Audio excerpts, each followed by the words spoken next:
Good evening. My name is Jeff Kazmierczak. I'm the CEO for MIKID. Welcome to MIKID's first ever winter benefit concert featuring pianist and motivational speaker Eric Genuis.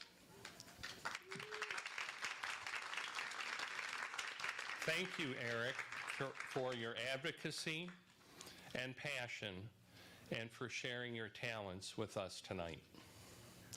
I would like to thank the MIKID board, current members and past members, some who are here tonight. Thank you for your support and continued guidance.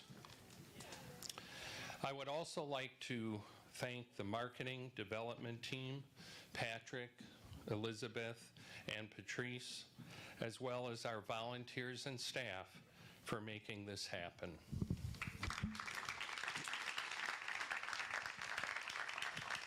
A special thanks to our generous donors, especially our gold, silver, and bronze sponsors. It is with your support, not only tonight, but throughout the year, that enables MIKID's mission to support and provide even more services for children and families to happen. Have a wonderful night, and thank you for being here. At this time, I would like to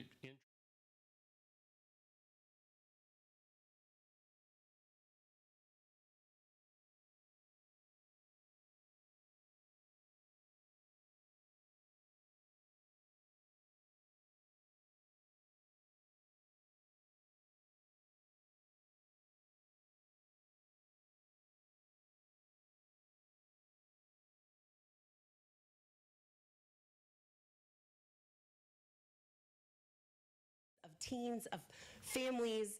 As an individual who was diagnosed with a mental illness at the age of 17 in a psychiatric hospital, who started my senior year of high school 4 days later, I tell you what, family and peer support is so important.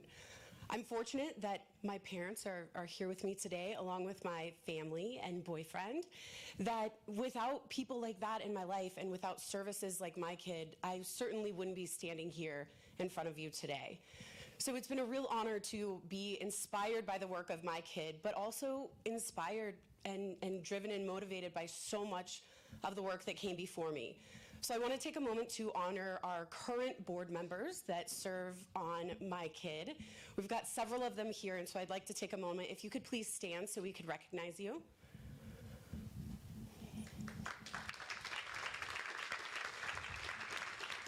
Right. Wonderful. Thank you so much for all of the time and dedication and passion that you bring to MIKID. And Catherine, you have been one of the champions from the very beginning. We also have some board members here who have previously served, I believe. And so if you're here, we'd like to take a moment to honor you as well.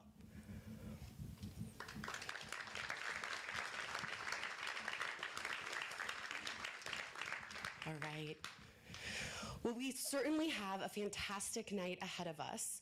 As somebody who has the privilege of serving MIKID and being surrounded by the incredible work of this team and those that they serve, these events and opportunities will never be without the heart and passion and soul of Sue Gilbertson.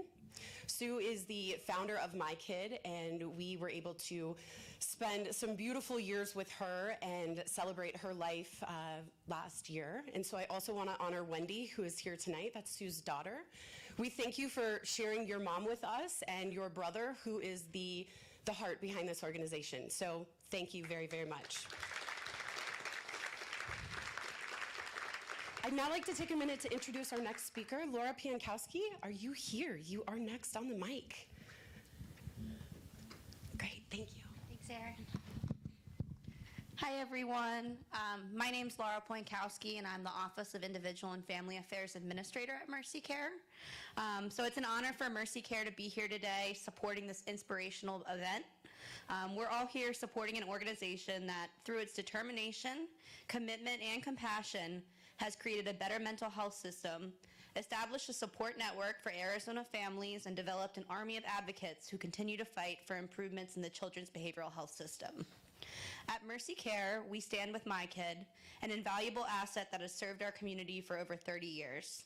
Like MIKID, Mercy Care has been serving Arizona's families for more than 30 years.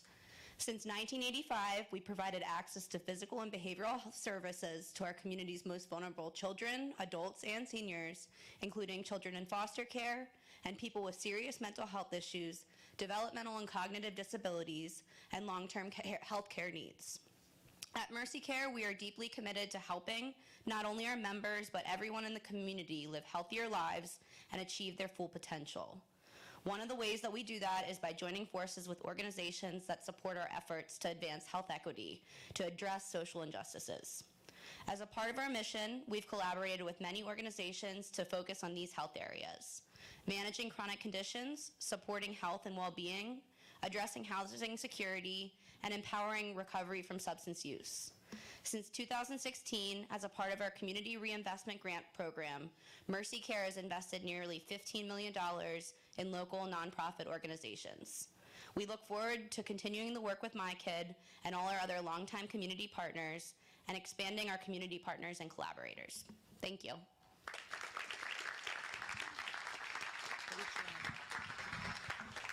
Okay, so are we ready to get this evening started?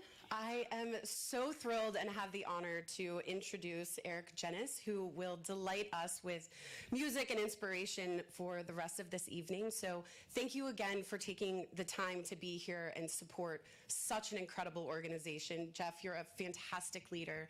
I'm really grateful for you. So Eric, let's go ahead and get us started. Thank y'all for being here. Enjoy your evening. That's awesome. Great to see you. Wonderful. Guys, if we can come in. Maud, if we could just come in, that'd be great. Okay.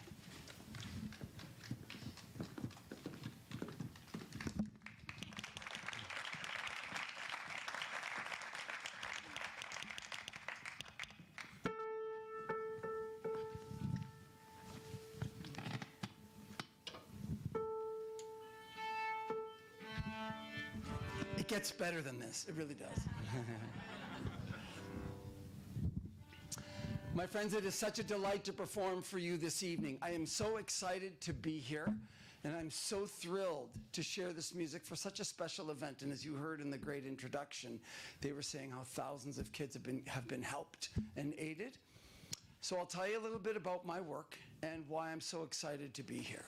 So my name is Eric Genuis, and I'm a composer. So we perform all over the world. And all the works you're going to hear tonight are works that I've composed. And we play for a lot of, we play in every venue imaginable. So we play in concert halls.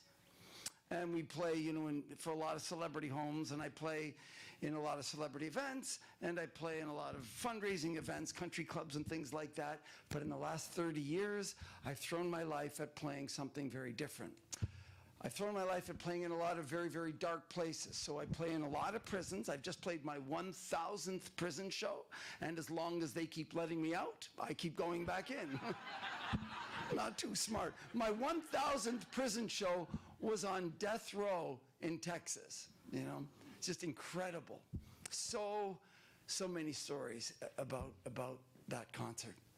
It was really beautiful. I got a letter from one of the guys. And he said, because when you play on death row, you're playing and they're staying in their cells. So they're sort of looking through their little slit to get a glimpse of you. And I tell them, I said, look, if you really saw me, you wouldn't care about getting a glimpse of me. But anyway, So we were playing, and I got a letter from a guy, and he just said, all we did afterwards was sit in our cells and cry. So I'm so honored just to talk a little bit about my soloists. These 3 soloists that I have tonight aren't just good players. They can solo anywhere in the world. And so I'm so honored. So I play in prisons, in rehab centers. I play in a lot of inner city schools for kids that would never in a million years get to hear musicians as good as the musicians I bring. I bring stellar musicians everywhere I go. And the question is why? Why go through all that fuss? That's nice. Or I get, that's nice. You go in and you entertain them for a while. Friends, I'm married with children, and some of my children have special needs. So the last thing in the world I'm interested in doing is leaving my family to go and entertain anybody. But in order to understand why I go into these tough places and play, I have to talk about music and what music has always been and the impact of music on the person and therefore on society. So, I'm 56, and when I was a kid, how music has changed. When I was a kid and you wanted to hear music, it's very different than now. First of all, you had to save your $20, so it was expensive. And then you had to go to the record store to buy the music. My violinist is 19, just one sec. A record store is a building, you see, and you drove up to the, forget it. Okay, so you had to go to the record store. So it was basically expensive, and it was inconvenient. And then you had to take that album home and put it on a turntable. It was inaccessible. Now, unlike any other time in history, we have the World Library of Music at our fingertips. Can we close that door? Is that possible? Thank you. Just, they have to pay an extra $100 to get in now, but that's all right. So now we have the World Library of Music at our fingertips. Never had that. Our young can listen to anything they want, whenever they want, wherever they want, how often they want, in any environment they want. They don't have to ask permission. They don't have to save their $20. They don't have to go to no record store, and they don't have to sit in the room. They have this. We didn't have this when we were kids. It is amazing how that's changed. Then the question should be, is that good? We have this hyper exposure to music. Is that good? Instinctively, we would say, of course it's good. We have, that's advancement, that's good. Well, let's sort of observe a little bit about music. Because our young do little else more than they listen to music. When they wake up in the morning, first thing, this goes on. So that's a big part of the formation. When they, mom or dad get in the car to drive kids to school, you could have 5 kids in that car, and there's 5 different social things going on because of what they're doing outside, because of what they're doing through the internet, through what they're doing through here. It's no longer this, it's now this. And now parents are wondering, well, what, you know, where do you get those thoughts, and what is part of forming how you're thinking, and so on. And they're fighting so much because of this. So, is this good? Well, the most famous song last year had such vulgar content, I won't even repeat the title. Now, I play in prisons. That language doesn't scare me. But it does demean. And it demeans my musicians, it demeans you, and so I won't use it. But yet our kids, our 5th graders, were drinking it in. Is that good? Well, if it's no big deal, let them go. But is it a big deal?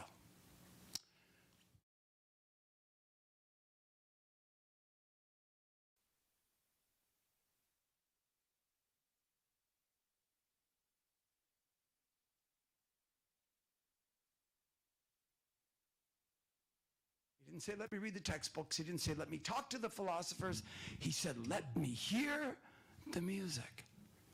Plato said, you want to govern a nation? And I'm paraphrasing, you don't need the laws. He said, you need the music. Isn't that amazing? Think, are you a madman? You need the music?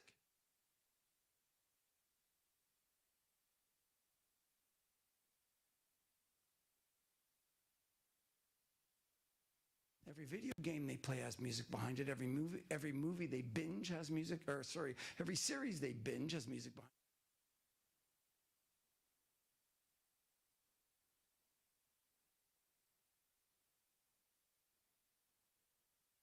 A moral law, I thought it was just background to dinner. I thought it was just fun. I thought it was just hanging out with my friends and turning up the tunes. Music is a moral law. It gives soul to the universe and wings to the mind and flight to the imagination and a charm and a gaiety to life and to everything. Okay, either they overspoke, or there is something about music that captures the mystery of the human condition in a way that nothing else does. So, my friends, I'm going to tell you my favorite definition of music. I was playing in a youth prison, and there was 300 kids that were tried and convicted as adults. They're going away for 30 plus years. What does a 15-year-old kid know about 30 years, right? So, we start playing. The gang leader's in the front. Now, at first, he was sitting there slouching and letting me know how much he didn't want to be there. So I went and sat beside him before the show started. He's staring at the ceiling. I stared at the ceiling. And I said, pal, there's nothing going on up at the ceiling. But in 2 minutes, we're playing. And you're either sitting up or I'm leaving. Because I'm losing money as we speak. I have no reason to be here other than I want to be here. Your choice. Well, within seconds he was up and he was taken by the violin playing and firing questions. It was beautiful because when I'm in the prisons, I'm walking up and down the aisle. So he's like, you know, how does she play so fast? How does she know where her fingers go? And then he started talking about the sound and how the sound is moving him. At the end of the show, this boy stands up and he said, can I hear the violin alone? So she played. And then he did something very appropriate for a 15-year-old boy. He put his hand over his heart, he threw his head back, and he started to cry. Exactly what a 15-year-old boy should do when they're overcome with emotion. Except in a prison, it's a sign of weakness. But he's the gang leader, so he can do what he wants. And he said, that violin is the most beautiful thing I've ever heard. And then he said, why have I never heard it before? That's a good question. Why has he never heard it before? Why is this the first time he's heard the violin, something that has uplifted his humanity? He knows everything about every other style of music and all the culture that goes along with it. And he knows nothing about beauty that elevates his humanity. That's a poverty. It's not a financial poverty.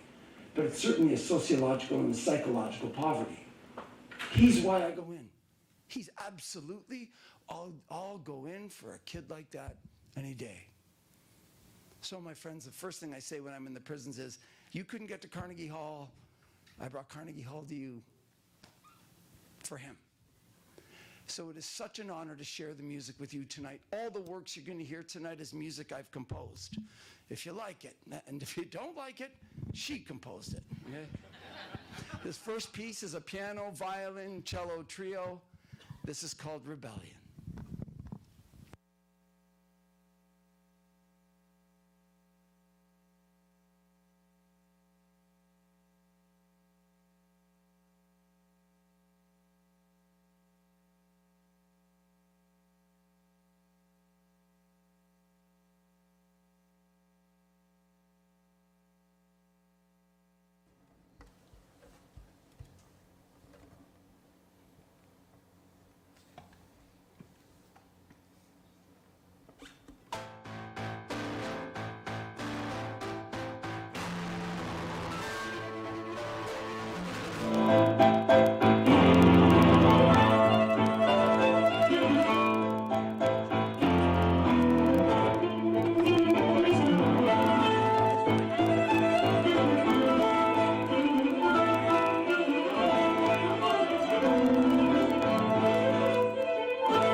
Thank you, friends.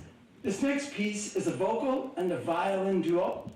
This is called Promise. So there are no words to this piece. It's called a vocalese. I just wanted to write something that just showed the beauty of the human voice. And so a lot of the main themes are passed between the singer, who's a soprano. You're going to have no problem hearing her because the range is high. And it's the same with the violin. The range is high, and they pass themes. But there's a lot of great counter melodies played so well in the cello. A little tougher to hear because it's lower in the register. So a great way to listen to this piece is isolate the three soloists throughout this piece. This is Promise.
you. Friends, this next piece is a piece called Redemption. And I wrote this piece after a young boy. I was given a call to play in a youth prison for one boy. Now, I live in Kentucky, and so if I'm going to play in a prison close to San Francisco, it means flying into Phoenix because I have gear here. So all my Western gear I leave at home, Eastern gear I leave at home, Western gear I fly into Phoenix, I rent a truck, go to my locker, I load everything, and then I drive up to San Francisco. For one boy, makes no sense. I have to fly in musicians. It's so economically inefficient, and no prison in all the years I've been doing this work has ever given me a dime. So I'm thinking, okay. So I said, sure, I'll come and play for them when I'm on tour up there. I can't do that. And they said, well, okay, whenever you can make it, but the sooner the better. Friends, this young boy had just left a gang, which leaves him very vulnerable. And it makes no sense, except let me tell you about the boy. When this boy was 11 years old, he got sick. And so his mother took him to the hospital, which is a very reasonable thing to do. She just never picked him up. Now, to you and I, that's outside of our realm of possibilities. That stuff just doesn't happen. Friends, that's my audience. I play for auditoriums filled with kids who the thought of living with two parents who love them, or one parent who loves them and sacrifices for them, is theory. They've heard of it. One of the boys that I talk to regularly that was recently released from prison, I mean, it's just, so lost because they were never given mentorship, never given guidance, never given love. So back to this boy. So we went and played. We did the inefficient concert.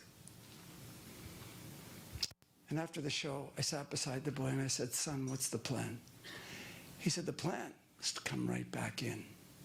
Now, this boy had been in there for about 5 years before we got there. So he was incarcerated at 11 years old. So after his mother, sort of abandoned him, he committed his crime. And he got life in the youth prison, which means he's out at 21.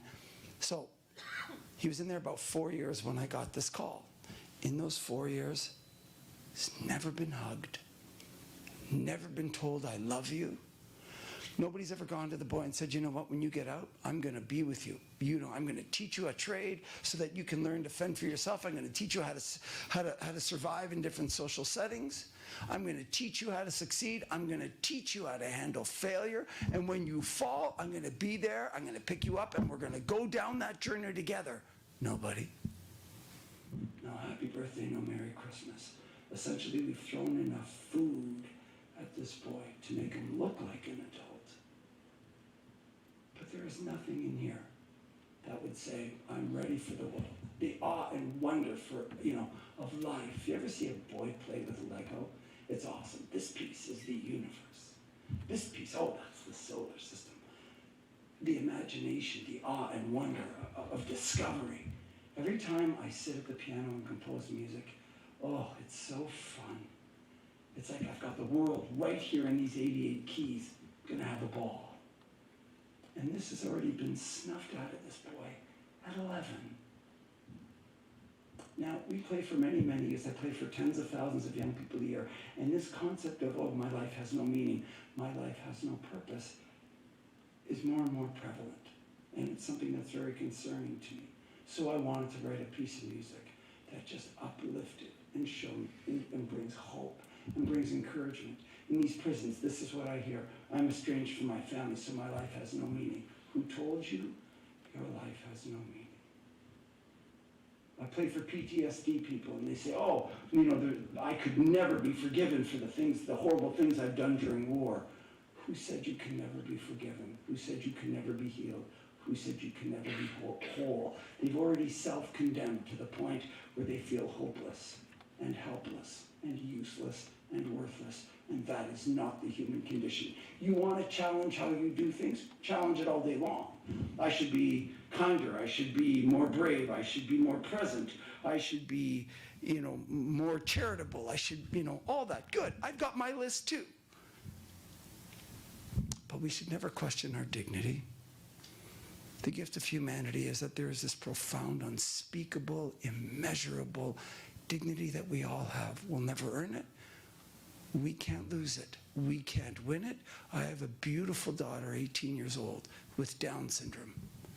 She has it. It's the gift and the mystery of life.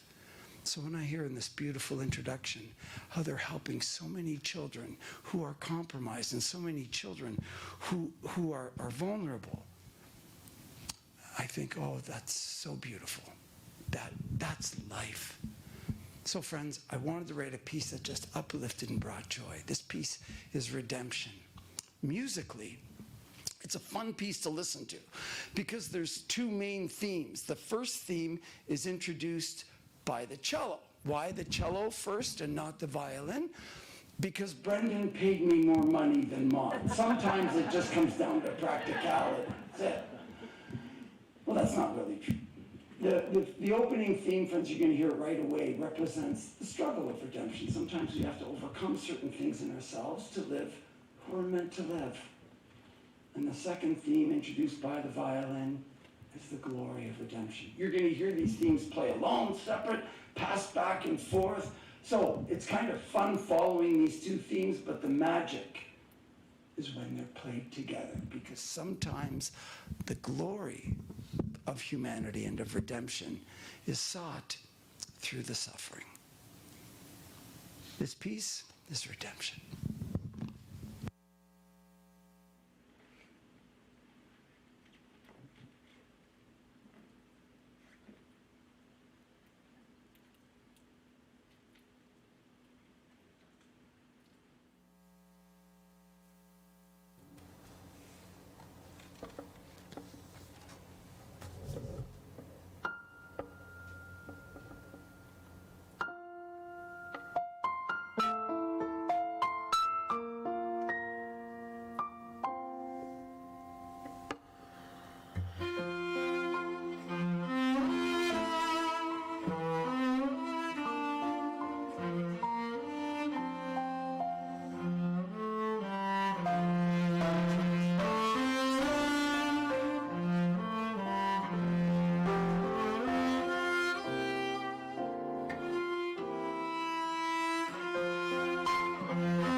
This next piece is a piece. It's a piece that has sort of a spiritual narrative. Now, I'm not going to come at this from a spirituality perspective at all. I'm going to speak about music, because music and spirituality have been married forever, and that's very appropriate. Here's why. If we separate the two and talk about spirituality, first of all, if anybody in this room sat down and said, you know what, we're going to have a conversation about spirituality, regardless of what we believe, what we think, regardless even if we believe nothing, there's a certain spiritual element to even sort of, you know, I believe how society should be, and I believe how I should react to that, and I believe how other people should, and I believe, you know, in charity for those that can't help themselves and those who are struggling and so on. And there's absolutely a spiritual component to how that belief translates into action. But chances are, if we were to sit down and say, let's have a talk about spirituality, we'd probably all agree that we're going to speak about something higher in the human condition. There's many things we can speak about that show or demonstrate the lower aspects of the human condition, but spirituality is not one of them. Okay, let's leave that. Let's talk about music. What made that boy in a youth prison stand up and weep and say, it's the most beautiful thing I've ever heard. Why have I never heard it before? Why was he so willing to admit his vulnerability? I was playing for a very, very tough gang in Orlando, Florida. And it was really fascinating because at the back of the room, there was about maybe 400 guys in the room. And there were these two guys standing there like this, the whole show. They didn't laugh at anything. They didn't clap at anything. The whole show, and I'm thinking, these are tough customers. I'm walking up and down the aisle. And then at the end of the show, they put up, I said, you know, any questions? They put up a microphone towards the back. One guy stands up, and I thought, you know what? I'm going to shut your microphone off. You didn't give me anything the whole show, and now he wants to speak. But he's 6'5", and I'm not, so I thought, no, we'll let him speak. Yeah. And he said, I've never cried in my life. I've been in here since I was 15 years old. He said, I couldn't stop crying through the show. I thought, could have fooled me. What would make him weep? What would make him react? Well, because there's something about music. If I tell you a story, the words go to the brain, and the brain tries to decipher the story in the context of our own human experience. That's not the same with music or beauty. Beauty bypasses the brain and goes right to that which animates us. It goes right to the heart and soul of who we really are, past the toughness, past the coolness, past all the broken walls, all the cement walls we put around our heart so that we're never left vulnerable to be hurt again. It bypasses all that. And it goes and it elevates and massages and touches and uplifts that which who we are. That's why music. You put music and beauty and mix it with the highest form of thinking, spirituality, then everything becomes very human and very real. And so this is a piece, and it's called Panis Angelicus. The words are written 1,000 years ago. It's a fascinating piece. The narrative is about, it's called The Bread of Angels. Well, angels don't need bread. Angels have a desire to have an encounter with the Almighty. And they're perfectly satisfied because, according to the poem, they see the Almighty. We have that same desire, but we don't see the Almighty, so we're always aspiring to have that higher encounter. And that's so beautiful because the author wrote that sort of existence in the human condition to aspire to something higher. He wrote it as a poem. Why a poem? Why didn't he write an essay? Well, first of all, this thing's lasted 1,000 years. Why does anything last 1,000 years? Because it has meaning to the individual and meaning to civilization. If it did not, it would not last. Right? So he wrote it as a poem. Why a poem? Because there's no way words can capture the essence of angels having this desire to have an encounter with the one who created them out of perfect love. Words cannot capture that in any way. So he wrote it as a poem. Why? Because the words still go to the brain, but the poetry and the beauty behind the poetry elevates that mystery. And that's what art was always meant to do. Transcend the imperfect and always elevate the human condition. So, my friends, this is Panis Angelicus. The words are written 1,000 years ago. And the music I finished just a few years ago. This is Panis. The most famous Panis Angelicus, like when a young lady says, oh, you know, I have to have Panis Angelicus at my wedding, they're usually talking about César Franck's version. Just wanted to give him a run for his money, that's all. This is Panis Angelicus.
When I wrote that song, it was 6 minutes long, and then I gave it to these two, and now it's only a minute and a half. I don't know.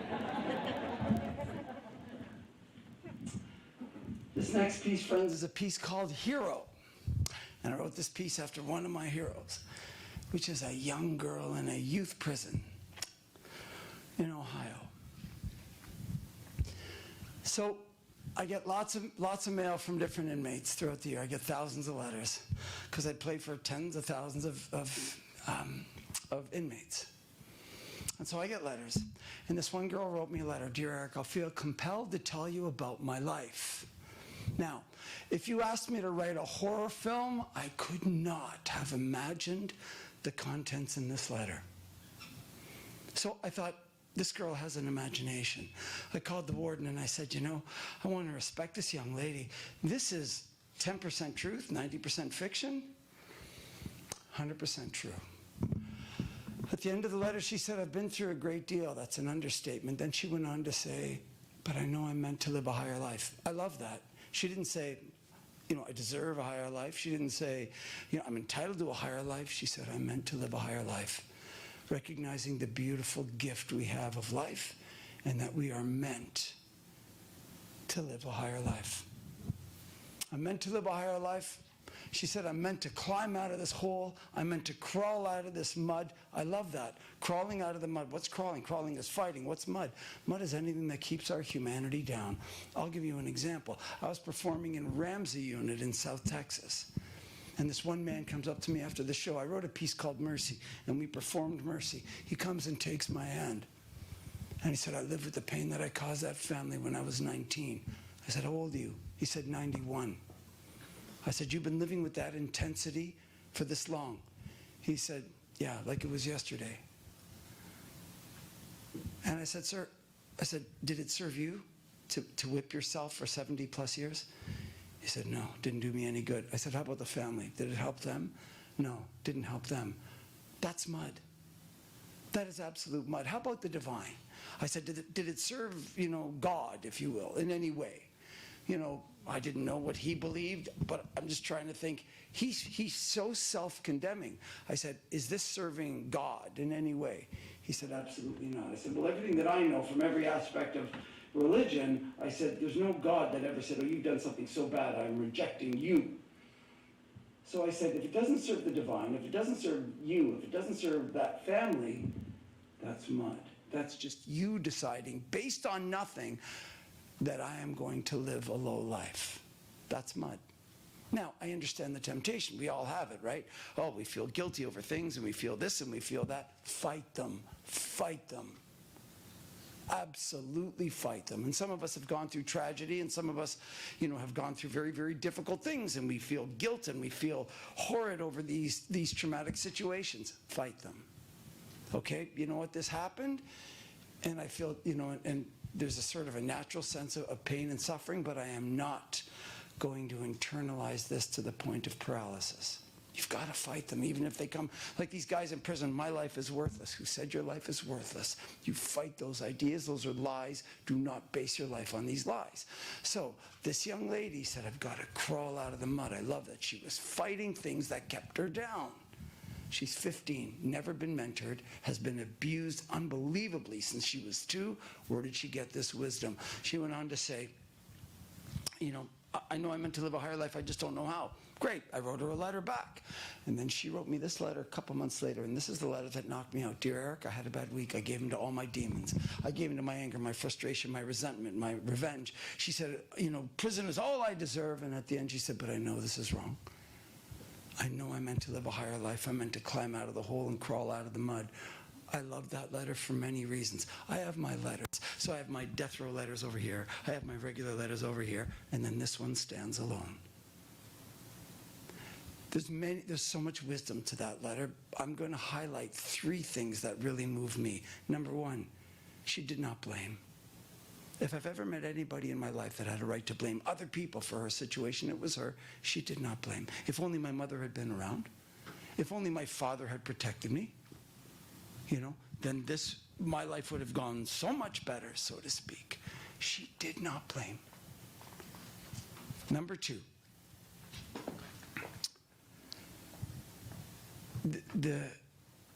this young lady recognized that she had to do the heavy lifting. I have to climb out of the hole. I have to crawl out of the mud. She didn't say,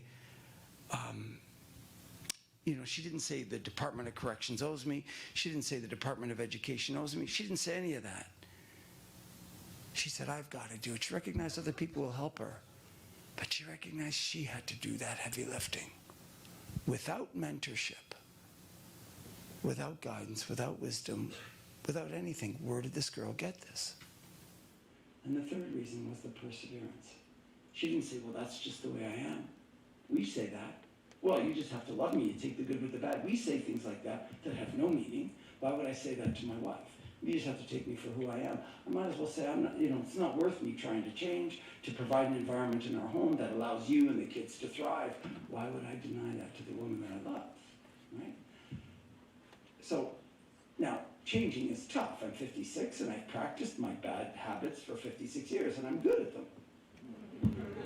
To try to overcome them is not always easy, but the fight is worth it, absolutely worth it. This girl knew that, 15. She's absolutely one of my heroes. So I wanted to write this piece in honor of her. This piece, friends, is Hero.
Thank you, friends. We have one more piece for you today.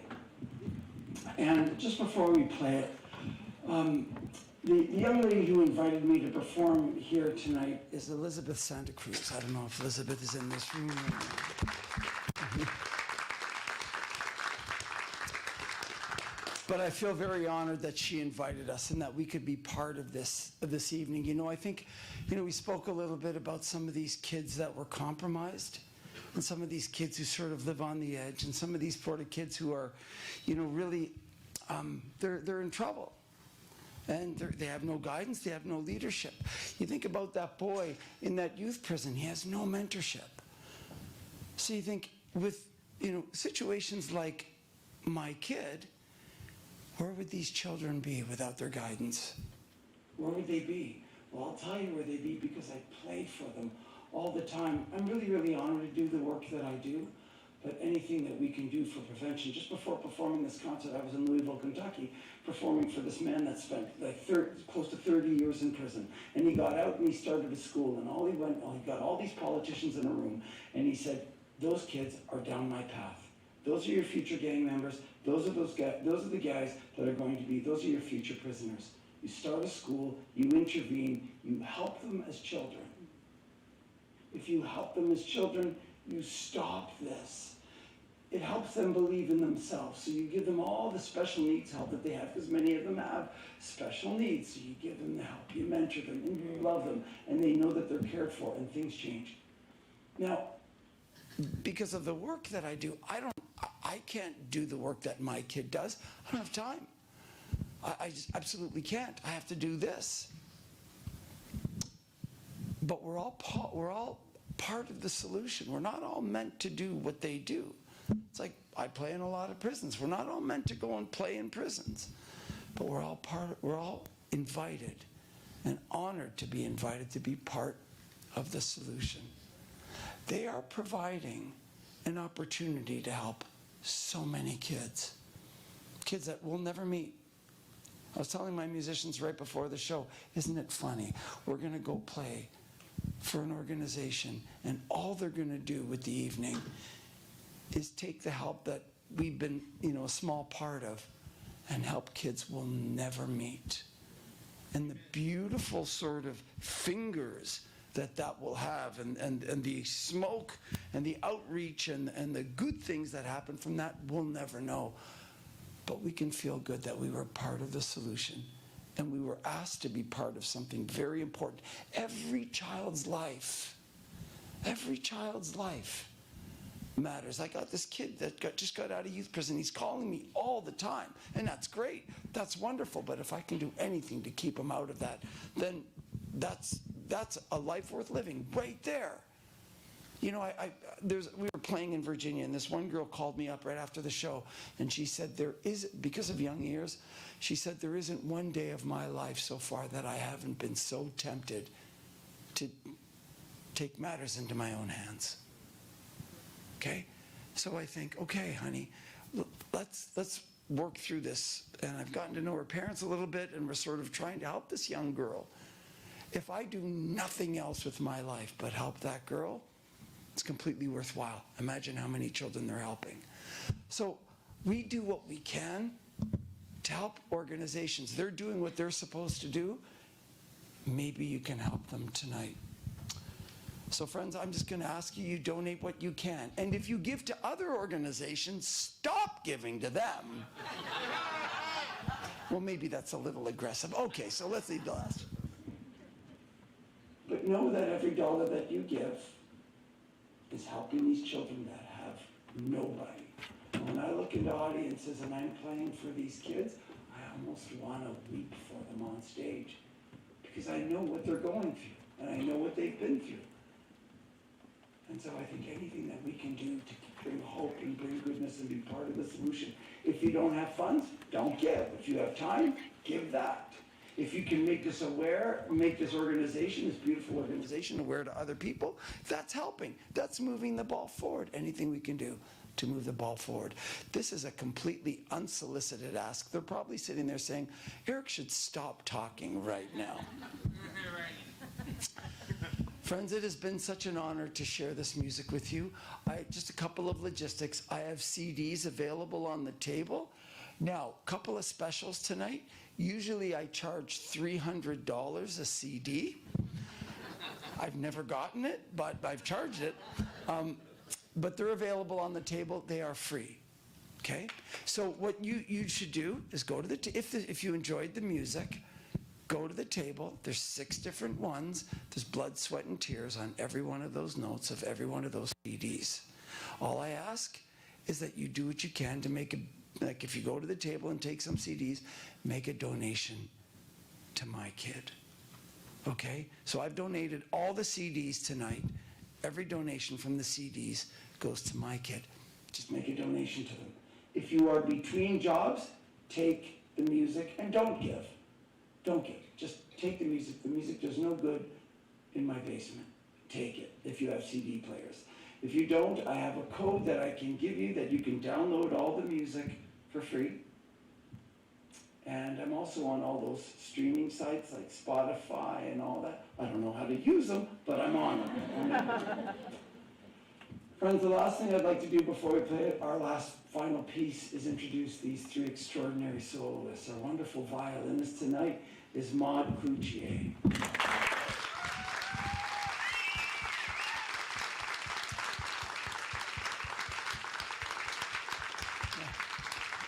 M.I.K.I.D is 19. So am I. Okay, so our wonderful cellist tonight is Brendan Phelps.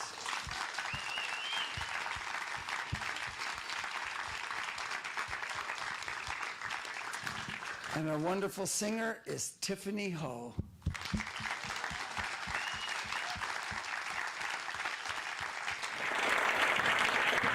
And friends, tonight after the show, I will be by the table, and I'm just going to ask my musicians to come by the table if you have any questions, comments, thoughts, or accusations. I'll be there. Elizabeth, are you in the room? Okay, can you come up here for just 1 second? I promise you, I will not embarrass you. Just 1 second. Thank you.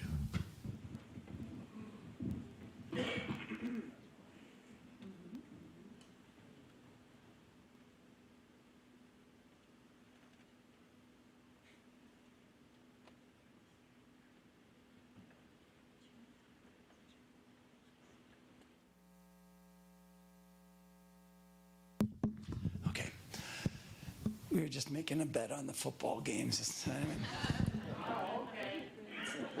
My friends, this last piece is a love song. So, my wife and I have been married for 28 years. And you're probably clapping, how does a woman put up with that guy? You know what I mean? So, we've been married 28 years, and we have 4 children. And our youngest has Down syndrome. Now, this last piece is a love song to her. My beautiful wife, I have a beautiful, supportive wife, who loves and supports my work. And we have this loving girl with Down syndrome. Now, in the eyes of the world, in many different countries, and it doesn't really matter whether you agree with different politicals or different medical procedures. That's not where I'm coming from, but it's worth noting how we've come to look at different aspects of life. So different countries have made a note of it to say things like, one country has put a year on it. By this time, we will be rid of Down syndrome. And I think that's interesting. Because Down syndrome is a condition. It's not a disease. It's not like cancer. Get rid of cancer all day long. Down syndrome is not. All it is an extra chromosome. I don't know what a chromosome is, but it's an extra chromosome on the 21st chromosome. Okay? So, my daughter will never be on the front cover of Vogue. My daughter will never be Entrepreneurial Woman of the Year. Nobody's going to go to my daughter and say, hey, what do you think of the national debt? What do you think of the current political administration? What do you think of the last one? What do you think of inflation? My daughter doesn't know about those things, but I'm going to tell you a great story. We go as a family and we play in nursing homes. Now, when I take my family and play, we don't sound anything like this. I'll tell you right. I mean, I have two boys, you know, the knuckleheads. Their names are Knucklehead number 1 and Knucklehead number 2, you know. And they like to play, but they don't love it, so they practice, you know, 5 minutes a year. Anyway, so we go in and we play.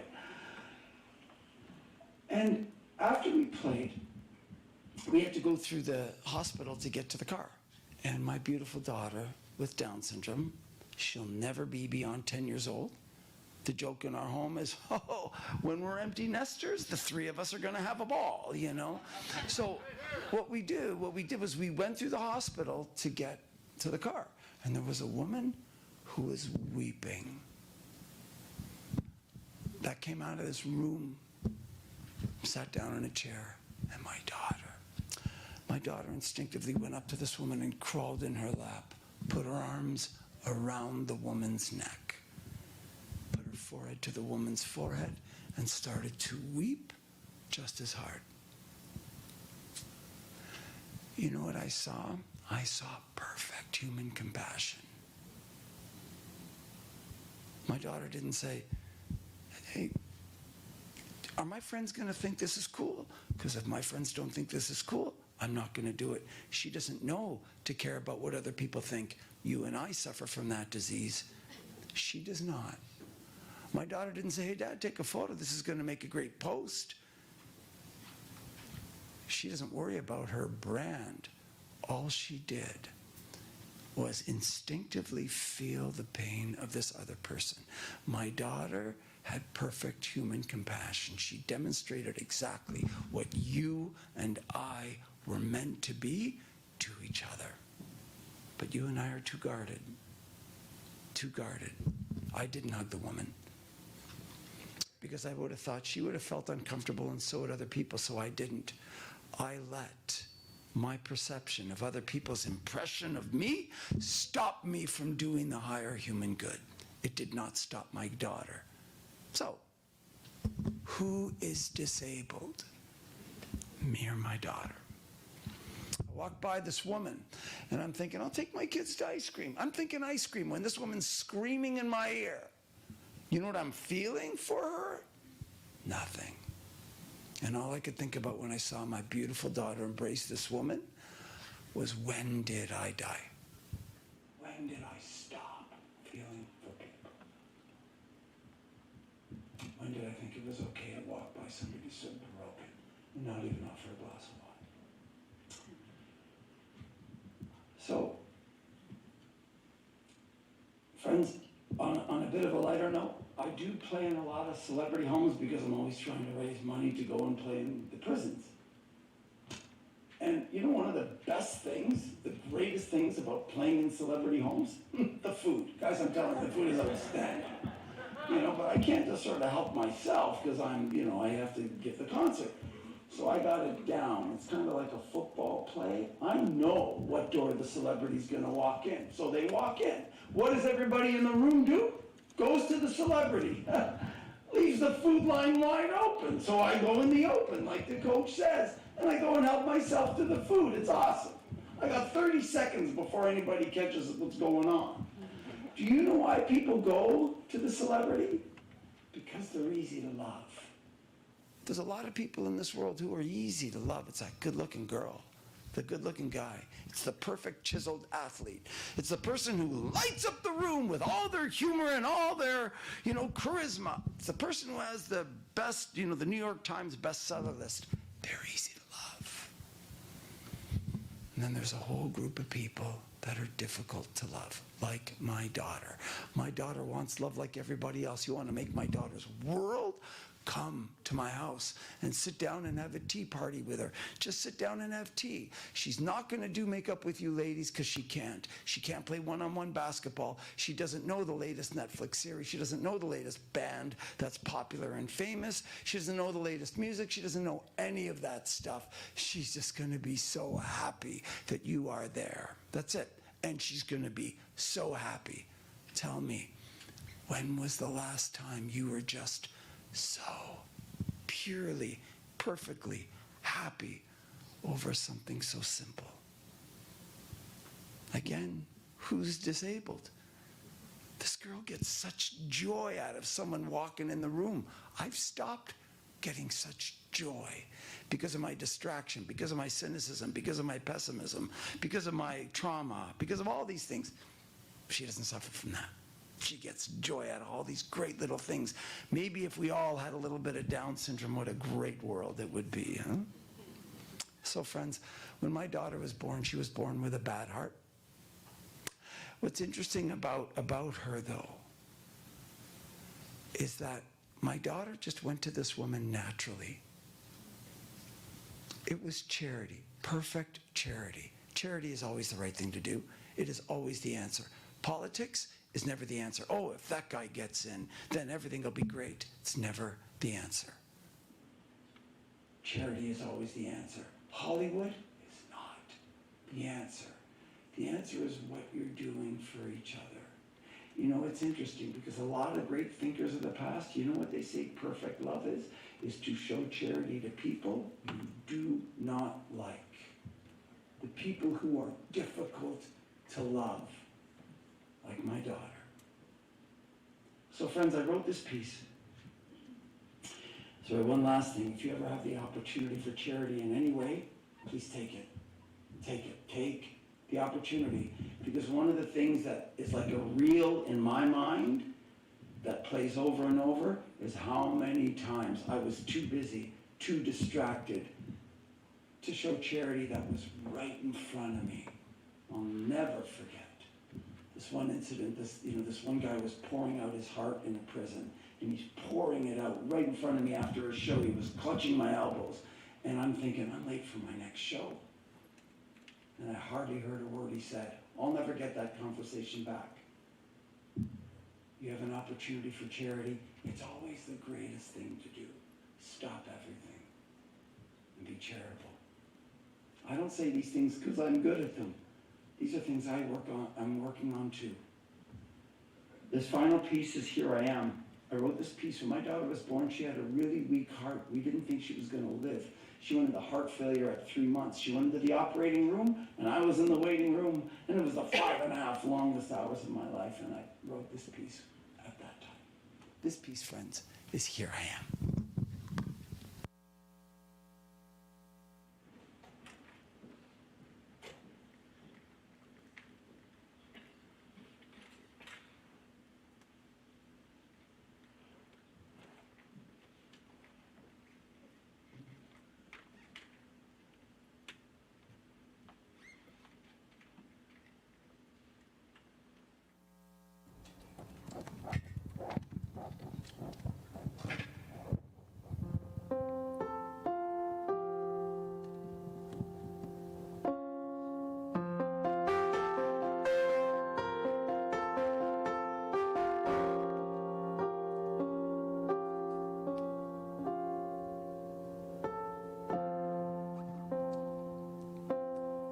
Now be still when your back's against the wall. Victory there seems no hope at all. I'll be your wings that soar so high, this side of paradise. Now be still. Tell your strong. Here I am. I'm your fire when it's cold. Here I am. I'm your guide when you lost your own way. I'm your all. Feel time above when the enemy storms the door. Here I am forevermore.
all so much.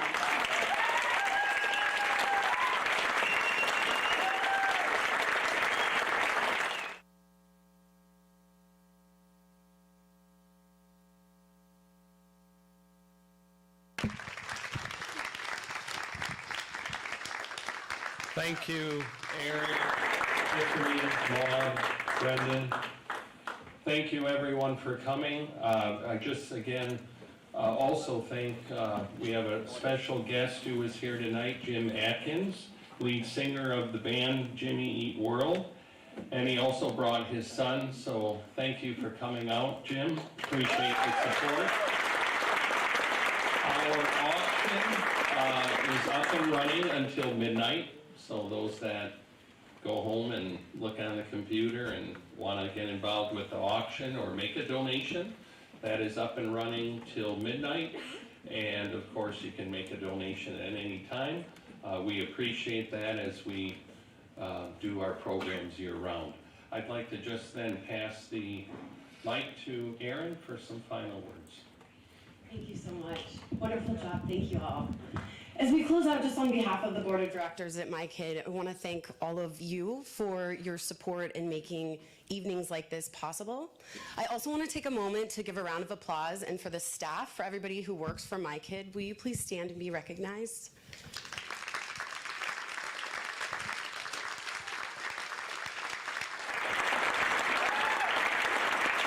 So the individuals that are standing before you are those who are out in the communities and out in the cities who see every young person and child and family who they're limitless.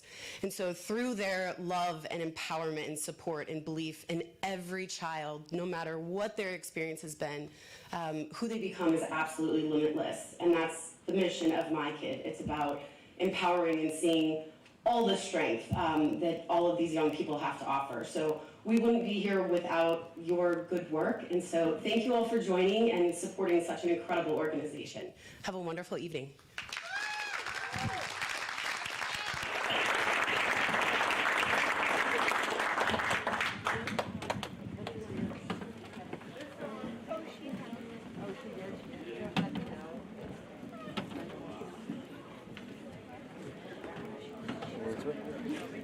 Back around yourself.